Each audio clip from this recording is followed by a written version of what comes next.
Sir okay. ఓకేనా. అందరికీ నమస్కారం.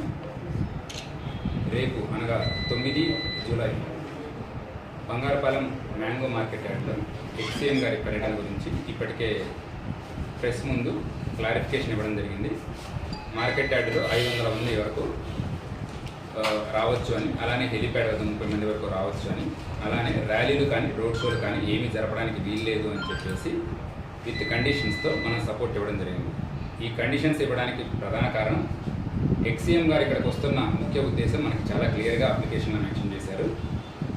మ్యాంగో రైతులు ఎవరైతే ఉన్నారో వాళ్ళతో ఇంటరాక్ట్ అవ్వడానికి, వాళ్ళ కష్ట నష్టాలు తెలుసుకోవడానికి వస్తున్నారు. సో ఇది బేసిక్గా ఇంటరాక్షన్, పబ్లిక్ మీటింగ్ కాదు. కానీ ఇది ఒక పబ్లిక్ మీటింగ్లా ప్రొజెక్ట్ చేసి జనాలని ఇప్పటికీ మొబిలైజ్ చేస్తున్నారనే ఇన్ఫర్మేషన్ మాకు వచ్చింది. అండ్ వాళ్ళందరికీ కూడా ఇప్పటివరకు 370 మందికి నోటీసెస్ సర్వ్ చేయడం జరిగింది. ఎవరైతే సరే మొబిలైజ్ చేస్తారో వీళ్ళకి చాలా స్ట్రిక్ట్గా చెప్పడం జరిగింది. ప్రీవియస్ ఇన్సిడెంట్స్ని దృష్టిలో పెట్టుకొని మాత్రమే.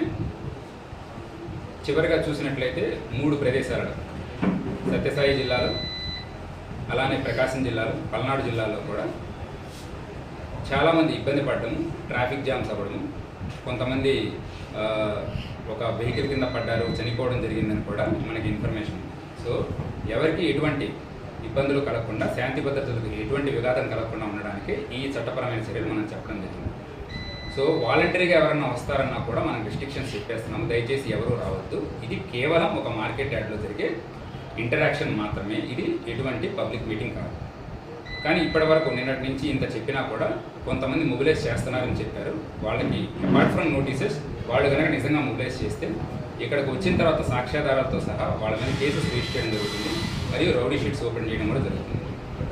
ఇంకా ఫీల్డ్ లెవెల్ ఇన్ఫర్మేషన్ తీసుకుంటే కొంతమంది పెట్రోల్ ఆఫర్ చేసేసి 2 వీలర్స్లో వద్దామని, అలానే ఆటోస్లో కూడా లార్జ్ స్కేల్లో మొబిలైజ్ చేయడానికి చూస్తున్నారు. సో ఎవరైతే ఉన్నారో వాళ్ళకు కూడా మేము చెప్తున్నాము, ఇండిపెండెంట్గా మీరు రావాల్సిన అవసరం లేదు. This is regarding interaction with farmers. మళ్ళీ చెప్తున్నాం. అలానే ఇంకొన్ని చోట్ల చూసినట్లయితే ఆటోలు హైర్ చేసుకుని మరి పంపిస్తారంటున్నారు. ఇది కూడా మేము డిమోటివేట్ చేస్తున్నాం. అందరూ ఆటో వాళ్ళతో కూడా మాట్లాడతాం. సో జనరల్ పబ్లిక్ ఎవరైతే తిరుగుతారో వాళ్ళు కాకుండా ఈ మీటింగ్ కోసం స్పెషల్గా ఎవరిని తీసుకొని రావద్దు. మళ్ళీ ఎక్కడన్నా గొడవలు జరిగితే పబ్లిక్ ప్రాపర్టీని డ్యామేజ్ అవుతుంది, తర్వాత బాగా ఇబ్బంది పడతారు. అందుకోసం ముందరగానే వాళ్ళకి చెప్పడం జరుగుతుంది. ఏదైతే మీరు మార్కెట్ యార్డ్ చూసారో రెగ్యులర్గా ఒక 400-500 మంది ఫార్మర్స్ వస్తారు. వాళ్ళ లోడ్స్ అలా ఉంటాయి. ఒక 500 మంది లోపలికి వచ్చినా ఎటువంటి విఘాతం ఉండదు. కాబట్టి అంతమందికి మనం ఫీల్డ్ ఇన్స్పెక్షన్ చేసే మనం పర్మిషన్ ఇచ్చాము. సో ఎవరైనా సరే ఇలా వచ్చారు అని తెలిస్తే, లార్జ్ స్కేల్లో తెచ్చారని తెలిస్తే ఖచ్చితంగా రౌడీ షీట్స్ ఓపెన్ చేస్తాం. ఇది కాకుండా ఆల్మోస్ట్ ఒక 35 రోజుల నుంచి కూడా ఈ మార్కెట్ యార్డ్ రన్ అవుతుంది. ఇప్పటి వరకు ఎటువంటి ఇష్యూస్ లేదు.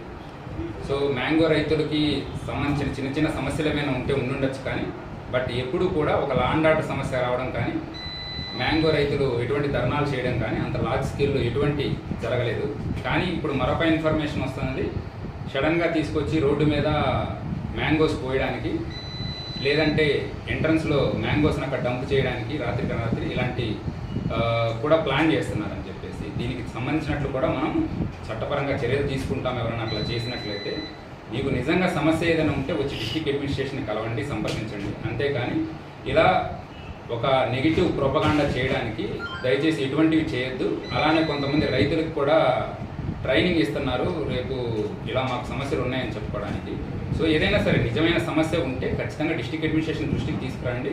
మేము ఆల్మోస్ట్ నెల రోజుల నుంచి ఈ సమస్య గురించి సాల్వ్ చేయడానికి అన్ని రకాలుగా చర్యలు తీసుకున్నాము. ఇప్పటి వరకు చిత్తూరు జిల్లాలో ఎటువంటి మేజర్ సమస్య కూడా రాలేదు, రానివ్వం కూడా. అలాంటి సమస్యలు ఏమైనా ఉంటే ఖచ్చితంగా మా దృష్టికి తీసుకురండి. అంతేకాని దయచేసి నెగిటివ్ ప్రొపగాండా ఇవ్వద్దు, నెగిటివ్ న్యూస్ పబ్లిష్ చేయండి. Thank you sir. రైతులకు ఎటువంటి ఏర్పాట్లు చేసినారు సార్ రేపు వచ్చే రైతులకు?